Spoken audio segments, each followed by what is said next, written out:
are several squads of droids closing in on us. Scraps. His accent is funny. They're not making race.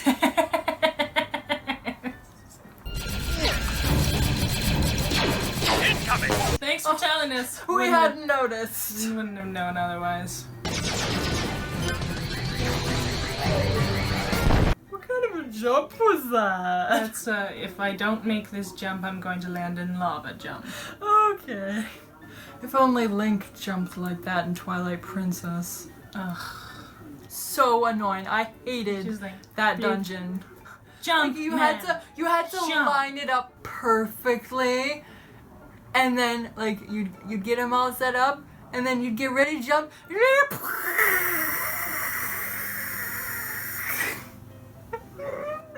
I liked how in Ocarina of Time you could like do a roll jump, and then like you'd get further. Yeah. But you can't do that. And in Majora's Masks, you could do backflips, which was totally awesome. I loved that. It was like the hop, greatest hop, thing. hop. I think the first time I did like several hops in a row, and and he ends up doing like a side flip, and I was like, Whoa! this is amazing. I know! It was great. And they don't do that anymore. It's very sad. Now, like, the Link in Breath of the Wild was obviously better because he could climb. But his jumping is kind of pitiful. Yeah, a little bit. But definitely the Links in Twilight Princess and Skyward Sword always seem so stiff. It's like, bro, that's not cool. Well, I have no idea what just happened because we were talking about Legend of Zelda. Yeah, random Legend of Zelda tangent. Everybody, follow me! This is sheer madness. He's getting a piggyback ride! Sparta! What? Tarkin is getting a piggyback ride! Yeah, but you said this is madness, and I said this is Sparta. Yes, I caught that. Okay. But still, he's getting a piggyback ride, and that's Yeah. just hilarious. It is. It was an honor to serve under you, sir. Oh. Oh no. No, don't die! All for one and one for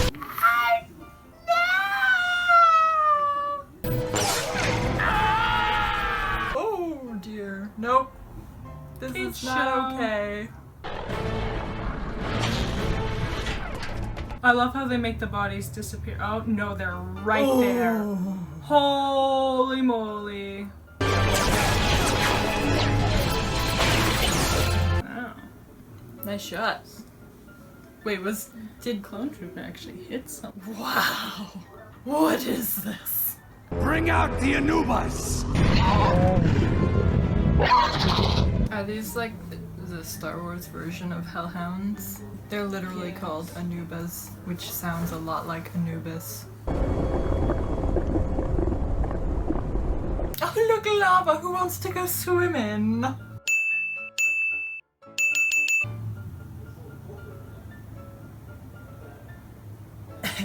What if your Jedi friends are not there when we arrive?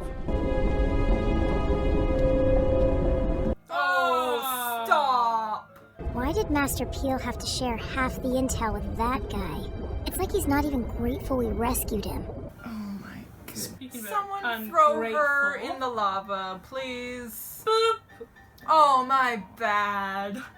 I just saved the next 3 seasons of the show. I want to hear what Anakin is responding to this, and how she's not going to learn from this at all. Yes. Captain Tarkin feels the Jedi should be relieved from the burden of leading the war effort. That's ridiculous. Oh my. Exactly! Like, he's got a point here. It's like, I kind of agree. The Jedi should not have been in charge of the war effort because their position is not unbiased because they work for the Republic. If you're leading the war effort for the Republic, that means that you're leading it to win for the Republic. That's not peacekeeping. That's, yeah, like, the entire situation is wrong. The Jedi should have been neutral. Yeah. Not under the jurisdiction of the Republic. Yeah. And so that would have been very interesting to watch. Yeah. Because yeah, like how would that have affected the war effort? Because ultimately they should have been in place in all areas, you know, both separatist and republic, and they do it of, you know, their own priorities and things like that. The problem is, though, they probably needed the republic's dime, right? You cannot have a peacekeeping effort funded entirely by monks. Right, yeah, the republic was funding them. Yeah. So, yeah, no, without the republic, they would have been screwed, so they didn't have a choice in the matter. Essentially. But yeah, Ahsoka's reaction here to that suggestion that the Jedi should, you know, be in more of a role as peacekeepers instead of, you know, leading the war effort.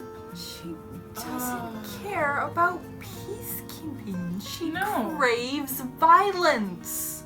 Well, at the very least, action. Yeah. She wants to be in on the action because it's fun. And it brings glory to her. Not because she cares about the people who are affected by them. Yeah. Like Padme, there's that whole like arc with Padme where like she really has to see how the war is affecting like the people at the bottom, and then she has that like really good speech. Yeah. And like she actually cares about people. Which is why she's such an amazing character. You never see that from Ahsoka. No. Never. Like, her attitude is totally disgusting. And people praise her. Yeah. Yeah. Best Jedi ever. I'm gonna recite my entire verbal essay like properly. Yes. I just, you know, get worked up enough. Yep. But we aren't soldiers. We're peacekeepers. The Jedi Code often prevents us from going far enough to achieve victory. A rather simple point of view. Either way, he is a good captain. He's right. He's absolutely right. I mean, we talked about this in the whole Pantoran episode, where yeah, they're standing right there with their hands tied. They cannot keep the peace because it's a republic planet that's trying to start a fight with an independent civilization. Yeah. And I feel like someone like this wasn't the only episode where that was actually addressed in the show. I think someone else may have mentioned it, or maybe I'm getting confused. But like, still, it's such a major problem. Well, it's also major foreshadowing, right? This idea that, you know, the Jedi do not take action in order to be successful, right? And that's where Anakin is weak, right? That's why the war dragged on so long. Mm-hmm. Like, think of all the lives you could have saved. No, but in I'm speaking specifically about what turns Anakin to the dark side, right? He wants to save Padme. Right. And Palpatine, you know, sticks it in his head, the Jedi can't do it because they're not willing to go far enough. Yeah. That's foreshadowing. This is like, that's where I like this arc here, because having Tarkin there in like with Anakin, and you get that foreshadowing, and it's just really interesting, and I think they do it really, really well. And then they threw Ahsoka in there to ruin everything. Yay! So, like, I feel like the show, there's so many moments in the show where the characters around Ahsoka are kind of like, hey, you can't do that. But by the end of the episode, they're always like, oh no, sorry, you were right. mm-hmm. It's BS. But also interesting here is Obi-Wan's response to Anakin, right? Anakin says, oh, you know, the Jedi are held back from victory because of the code. And Obi-Wan says that's a very simple way of seeing it. And that's very interesting because, yeah, Obi-Wan is trying to say, you know, if you're only looking at it in terms of winning versus losing, well then yes, but there's more to it than that, right? Like, it's like, Obi-Wan sees things on a deeper level, right? That's what makes him a better Jedi. That's why he doesn't turn into a villain, and Anakin does, is because, yeah, Anakin and Ahsoka have this, like, they're fighting to win rather than to help others or whatever. And so, yes, in a way, the Jedi fail again and again and again, but they do so with good intention, if you will. They say that the highway, confusing because the road to hell is paved with good intentions. And so there is an aspect that, yes, good intentions are not good enough. But it kind of goes to show that Obi-Wan and the other Jedi who truly understand their beliefs, they have a deeper goal in mind, right? Because it's not just about winning versus losing for them. It's about how you win. And it's about, you know, what you save in the process of winning, things like that, right? And so, yeah, having this whole, like, oh, well, you just won't take enough action to win, it's like, well, that's not the point, right? That's a very simple way of viewing everything that's going on here, right? And so, again, it's this kind of interesting, like, showing that Anakin has these traits which are not conducive to the Jedi beliefs, right? Like, he follows the practices, but he does not believe them himself, and that's why he falls. But Ahsoka, who's exactly like him, goes on to become this what the wonderful Jedi should be, man! and she's like the picture perfect person, and I'm getting So literally, like, the truth of the matter is, Ahsoka was the first Rey. She was the first Mary Sue in Star Wars.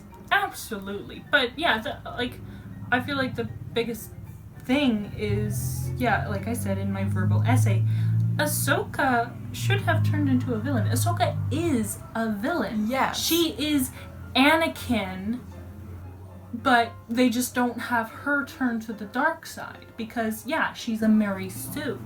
She is the writer's pet project. But, like, I would even go so far as to say that Rey was a better character than Ahsoka. Because Rey, I'd argue, she didn't have the villain traits that Ahsoka does. Mm-hmm. She wasn't relatable, but I'd argue that she was relatively likable. But Ahsoka, yeah, like, she's a villain, but she's lauded as a hero. What made Rey unlikable was that she was too likable. She was unrealistically likable. Yeah, that's the thing. But Ahsoka is just straight up unlikable. Yeah. But everyone loves her. Everyone loves her. Yeah, and it doesn't make any sense. I still think that planet just looks crazy. I know. I love the purple and yellow color scheme. It's really nice. The Republic will almost certainly attempt a second mission to infiltrate our defenses and rescue the prisoners. I love the way he talks. I know. You know, it's not wise to argue with Master Peel. I stand by my principles, no matter what. Leave that to me. Ahem. And Obi-Wan, of course. That's good sass. Yes! That is good sass. Yes! Obi-Wan has good sass. I love the sass of the Obi-Wan. Yes. He is the sass master. Yes. He used the Force! Every time they use the Force, it's like a moment of like, wow. That was cool. That was such like a power pose. Like, pah! I'm like, landed. Stuck the landing. Yes. I do love good Jedi fights. Yes. And they're like so rare in this show. It's like, wow, this is amazing. Why can't we get this all the time? It's like, it's so sad though, because in almost all of our Star Wars media, I think the Jedi have just been so nerfed. Like, you read stuff from Legends. They're so powerful, right? It's one of those things when you create characters that are too powerful, you have to nerf them. Well, it's all about finding that balance, because I'd argue that, like Ahsoka here, she's at a Padawan level, and yes, she's a little more skilled than other Padawans, but she wouldn't be at that point where she's super powerful. But like Yoda obviously would be super powerful. And I've literally read in Legends, like, I think it was Palpatine. Palpatine actually created a Force storm. You can literally create storms using the Force, and he used it to wipe out entire fleets. Well, see, that's just it, right? If Yoda, like, pulled out powers like that, or, you know, Palpatine did that at every battle, then it'd be like, okay, there's no story here. Overpowered characters, you can still write them very well, because Overlord was handled very well, and Overly Cautious Hero was handled very well. But you look at Kirito from, what's it called? Sword Art Online, that was not handled well at all. So overpowered characters can be handled well. But when you have 100 something overpowered characters, because you told me, like, there's a lot of, like, Jedi Masters. It's not just... Well, not everyone, like, well, there's very few, I think, that are on, like, Yoda's level. I don't know. I don't think it would work to have super... I think you have to kind of nerf them, but not in the sense that, like, you make them super powered, but then you don't have them use those powers, but rather, like, explore the idea of, you know, yes, they can do these things with the Force, but to do that would, like, horribly drain them, right? And so then they have to limit their use of those superpowers, otherwise, you know, they'll kill themselves, or, you know, they'll run out of energy before, you know, the battle is won, right?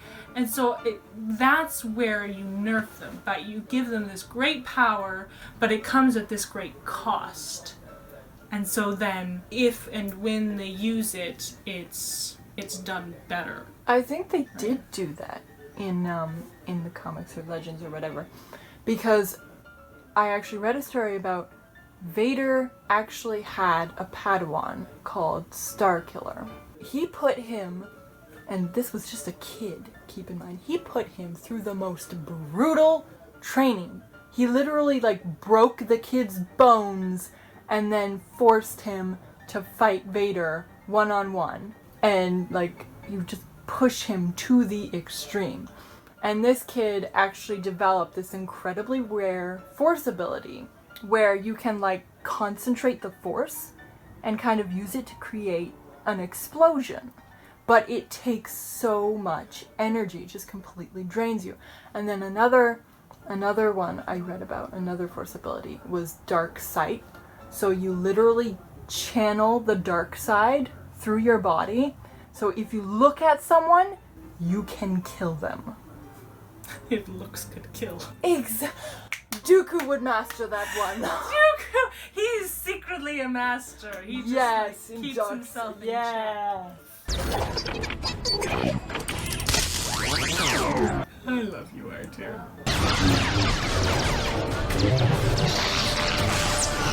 So I was watching, or editing reaction videos for season 2. Remember how I said I liked her fighting style? She looks terrible when she's fighting with one lightsaber. Like, it's so unnatural. But yeah, like, watching her now, she's got her Shoto saber, so she looks so much more natural. Yeah. So I like her fighting style in season 3 and onward. Nothing in season 1 and season 2. Okay. I just randomly felt like specifying it. Okay, thank you. I feel so much more informed. Yes. Yes. You are an educated human being. Master Peel!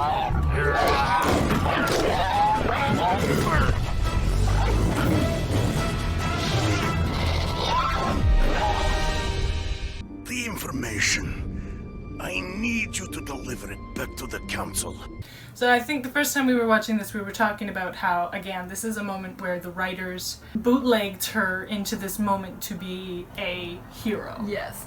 Whether you were meant to be on this mission or not, you are now the most important part of it.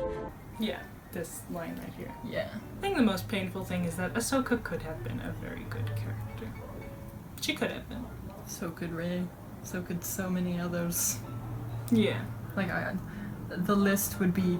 Everybody ever created. Yes. I guess I say it in the sense that it wouldn't have been hard to make her a good character. Right? You wouldn't have to completely start from square one. You can take the base of who Ahsoka is and make her a good character with just simple little changes in, you know, the setup of things, or, you know, like just changing or the phrasing of certain things she says, or, you know, the attitude with which she says them. The mission I'm about to give you is revealed to no one but the Jedi Council. See? Lord of the Rings music. Oh yeah, I loved this. Boing! Oh no. I don't know why it's funny, so but it's funny. just funny. It's just funny! Sad, but it's Yes, funny. it's sad but funny. Oh yeah, I commented that they made him small so that she could carry him. Oh yes. We don't have much time. Let's take this moment to honor him.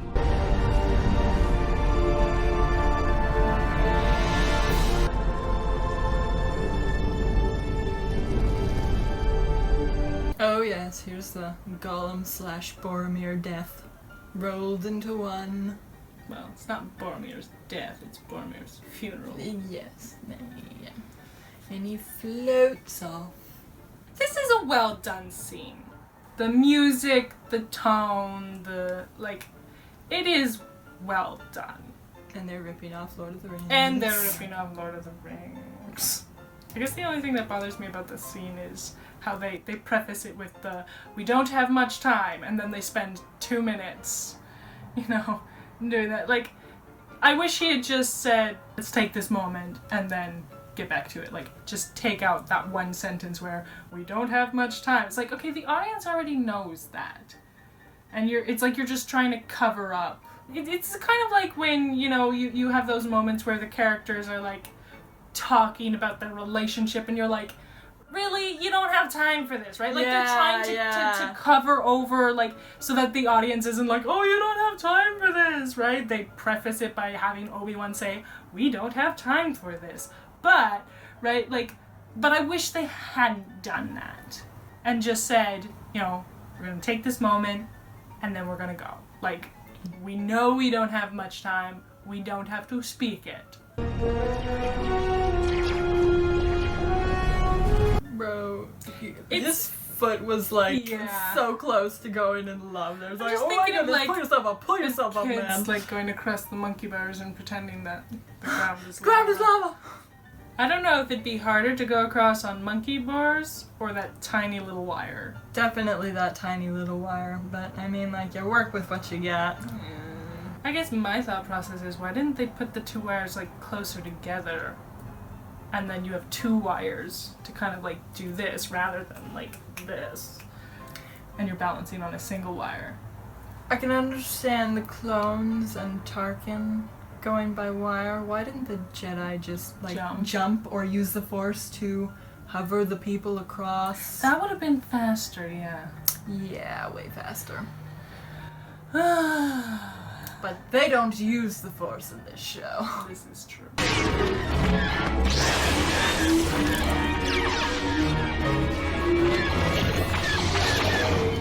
yes, and here they are, just being casually awesome. Yes. It will die with you! Here's what I don't understand. Why do they give that moment to Ahsoka and not Anakin? It would make more sense to give that moment to Anakin. Because this whole thing like, as soon as they had Tarkin in the mix, there's been this whole, like, theme between him and Anakin about doing what's necessary, taking action to achieve victory, right? And Anakin agreeing with him and everything like that, right? And here's this moment where you have to stab someone in the back in order to save Tarkin. I just feel like it would have been better to give Anakin that moment, because again, it's the taking of a life, but it's the taking of a life rather, you know, there's just something callous about the way it's done, because it's, you know, stabbing him in the back. There's no chance to do it to his face, in a sense, because yeah, he's about to throw Tarkin into lava. You have to, like, there's no like, oh, let's have a fair fight, right? Like, that would be BS. But there is still something about the fact that, yeah, you're stabbing him in the back, and then again after he's dead, like. Do you remember the Satine? It's one thing to kill a droid; it's another thing to kill someone, right? You remember right? that like, episode with Satine and Kenobi, where they're on the ship, and then there's that one traitor guy. And Obi-Wan couldn't kill him, Satine couldn't kill him, so Anakin walked up and stabbed him in the back. Yes. But it works with Anakin, right? Because it's, again, foreshadowing his turn to villainy. Yes. And like I said, it's the perfect moment, especially given the theme between Anakin and Tarkin in these episodes. It would have gone perfectly to his character. Yeah. But they gave it to Ahsoka instead. Because they're all about propping her up in this episode, making her the hero. And then in the very next episode, she's like, oh, you can't kill out of revenge or blah, blah, well, this isn't a moment of killing out of revenge. She's not killing out of revenge. It's killing out of necessity. But in the next episode, it was also killing out of necessity. And she said, no, that's killing out of revenge because I am the only perfect one here. The girl, you could tell from the way they were doing it that the girl was doing it out of revenge. But it was also necessary. Yes, but I don't like the fact that they have Ahsoka being the saint in that episode, but that doesn't mean that she's inherently wrong, right? I do believe that the girl was killing out of revenge, rather than because, okay, this has to be done so we can get out of here.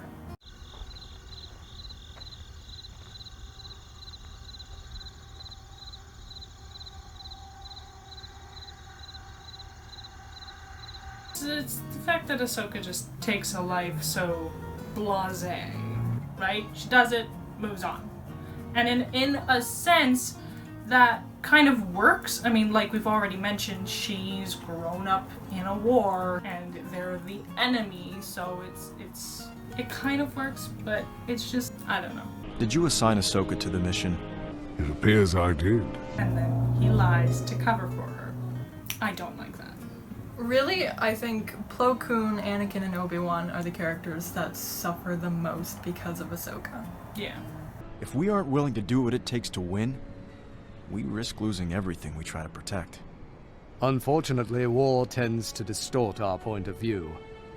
If we sacrifice our code, even for victory, we may lose that which is most important. Our honor. Yes. And I mentioned how that calls back to that moment earlier where Obi-Wan says, oh, that's a very simple view to have of it, right? Like, there's more involved in his way of thinking about the war than just winning versus losing.